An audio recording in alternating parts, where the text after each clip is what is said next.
ایک بہت بڑا گناہ، بہت بڑا جرم جسے لوگ ہلکا سمجھتے ہیں، وہ ہے اپنی زبان سے یا اپنے عمل سے شریعت کے کسی حکم کا مذاق اڑانا۔ یہ بھی بہت بڑی برائی ہے۔ انسان اگر شریعت کے کسی حکم کو پورا نہ کرے یہ ایک جرم، لیکن کسی حکم کا اگر مذاق اڑائے تو یہ اس جرم سے کئی گنا بڑا جرم ہے۔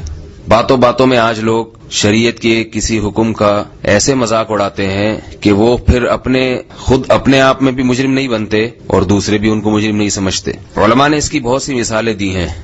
فرمایا جیسے کسی شخص کو آپ نے نماز کا کہا کہ آپ نماز پڑھیے اور وہ جواب میں کہتا ہے جاؤ یار کون اٹھک بیٹھک کرے۔ یہ معمولی جملہ نہیں ہے، اس سے انسان اسلام سے نکل جاتا ہے، کیونکہ اس نے اللہ کے حکم کا مذاق اڑایا۔ اس کا خیال یہ ہے کہ نماز وہ پڑھے جس کے پاس اٹھنے بیٹھنے کا فالتو ٹائم ہے، معاذ اللہ۔ وہ یوں بھی کہہ سکتا تھا کہ اچھا ٹھیک ہے، یا کچھ بہانہ کر دیتا تو نماز چھوڑنے کا جرم ہوتا، لیکن نماز کا مذاق اڑانے کا جرم نہ ہوتا۔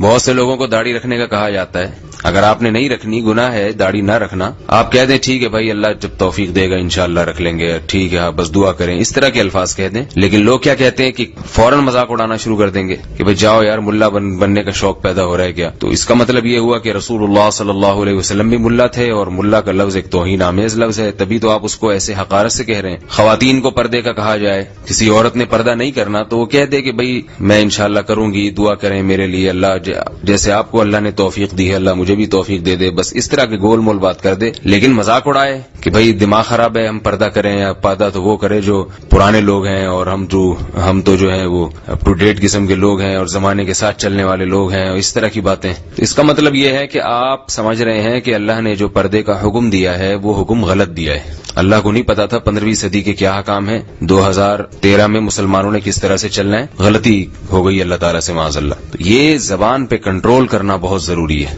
بہت زیادہ ضروری۔ علماء نے تو بہت اس معاملے میں حساس طریقے سے اس کو بیان کیا ہے۔ فرمایا کہ اگر کوئی عالم ہو، برحق عالم ہو، اس کی توہین کرنا بھی کفر ہے۔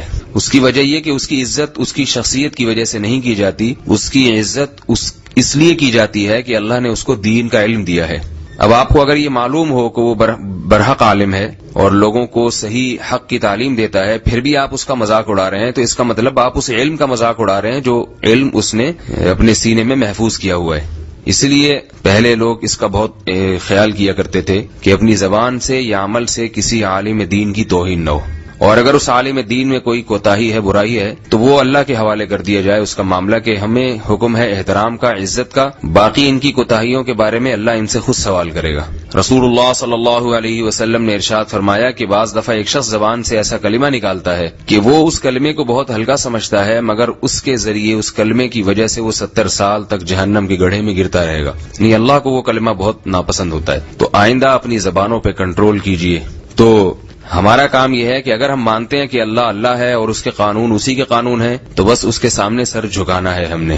عمل ہو جائے ٹھیک، نہیں ہوتا تو توبہ استغفار کرے، عمل کی توفیق مانگے اللہ سے، کسی حکم کا مذاق نہ اڑائے، نہ داڑھی کا مذاق اڑائے۔ شلوار ٹخنوں سے رکھنے کا حکم ہے اوپر، اس کا بعض لوگ مذاق اڑاتے ہیں کہ بھئی یہ کیا ہے، اور پردے کا مذاق اڑایا جاتا ہے، بعض روزے کا مذاق اڑاتے ہیں۔ آج کل روزہ کھلے عام کھایا جا رہا ہے، بعض لوگ کھاتے ہیں کھلے عام۔ ان کو کہا جائے تو بجائے شرمندہ ہونے کے، شرمندہ ہوتے تو کھلے عام کیوں کھاتے، ظاہر ہے، بجائے شرمندہ ہونے کے مذاق اڑانا شروع کر دیتے ہیں۔ تو ایسی چیزوں سے انسان کا ایمان ختم ہو جاتا ہے۔ اللہ تعالی ہم سب کو بچنے کی توفیق عطا فرمائے۔ البتہ اس میں ایک بات ضروری ہے کہ وہمی ہونے کی ضرورت نہیں ہے۔ بعض دفعہ انسان اس شریعت کا مذاق نہیں اڑاتا، نہ اس کی نیت ہوتی ہے، لیکن ہماری قوم ایک تھوڑی سی وہمی قسم کی واقع ہوئی ہے۔ یہ کسی ایک کی بات کو نکل کے اس کے 100 مطلب نکل رہے ہوتے ہیں، تو ایسا مطلب نکالتے ہیں جو غلط ہی ہو، تو وہ بیچارہ اچھا خاصا آدمی کبھی اس کو توہین رسالت کا مرتکب قرار دے دیں گے، کبھی جو ہے اس کو یہ کہہ دیں گے کہ اس نے نبی کا مذاق اڑایا ہے، اور کبھی کہہ دیں گے قرآن کا مذاق اڑایا، حالانکہ اس کے حاشیے وہم و گمان میں بھی نہیں ہوتا۔ تو ایسے توہمات میں نہ پڑیں، 100% یقین ہو کہ واقعی اس کا مقصد مذاق اڑانا ہی تھا، پھر شریعت کا یہ حکم ہے کہ یہ آدمی اسلام سے خارج ہو جائے گا۔